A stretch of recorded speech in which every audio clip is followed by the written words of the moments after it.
हाथ रुक जाना। हम्म अब इसे इंग्लिश में क्या कहेंगे? वेल, कहने का मतलब ये है कि कुछ भी आप करना चाह रहे थे, हम्म लेकिन करते-करते एकदम से आपके हाथ रुक गए। तो इसके लिए आप इंग्लिश में कहते हैं टू फ्रीज़ मिड एक्शन।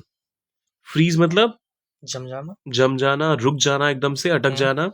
और मिड एक्शन होते-होते हाथ रुक जाना। हाँ। मतलब हाथ आगे बढ़ते-बढ़ते फिर यहाँ पर जाकर रुक गया, और अगर मान लीजिए यहाँ पर जाकर कोई गोल अचीव होना था, हम्म तो यहीं पर ये रुका रह गया। एग्ज़ाम्पल के लिए, खबर सुनते ही मेरे हाथ रुक गए। मैं वो काम जो कर रहा था वो हम्म कंप्लीट कर ही नहीं पाया। तो मेरे हाथ रुक गए। My hands okay, hands my hands. froze okay, the moment I heard the news. The moment I heard the news.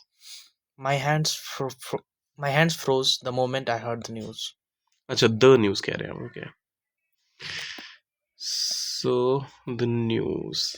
अच्छा, ये बताइए, हम्म यहाँ पर फ्रीज मिड एक्शन की हमने बात करी। हम्म यहाँ पर हमने मिड एक्शन तो कहा ही नहीं वर्ड को, हाँ। लेकिन सेंटेंस आपका ग्रामेटिकली करेक्ट है मीनिंग और भी। मीनिंग भी कन्वे कर रहा है। हाँ।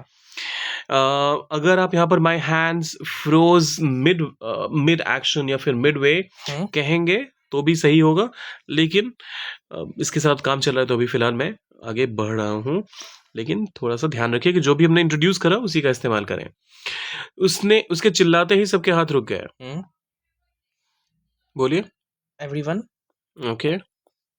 froze hmm mid action.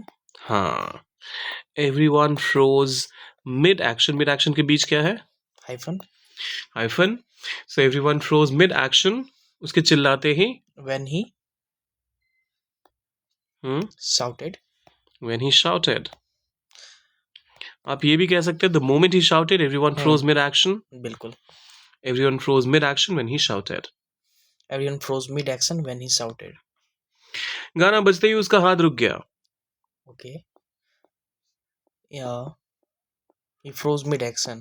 Hmm The moment the moment the song played. The moment the song played. अच्छा, कोई खास गाना बजा होगा इसका मतलब, तभी हमने द कहा। हम्म और उसी मौके पर तो रो- द मोमेंट। बिल्कुल। He froze mid-action the moment the moment the song played. He froze mid action the moment the song played. अब ये आखिरी वाला हमने आपके लिए रखा हुआ है, मेरे हाथ बार बार रुक जाते हैं। ओके, कीजिए इसे ट्रांसलेट, डालिए कमेंट सेक्शन में, और जाने से पहले सब्सक्राइब, लाइक और शेयर कर दीजिएगा। मिलते हैं जल्दी।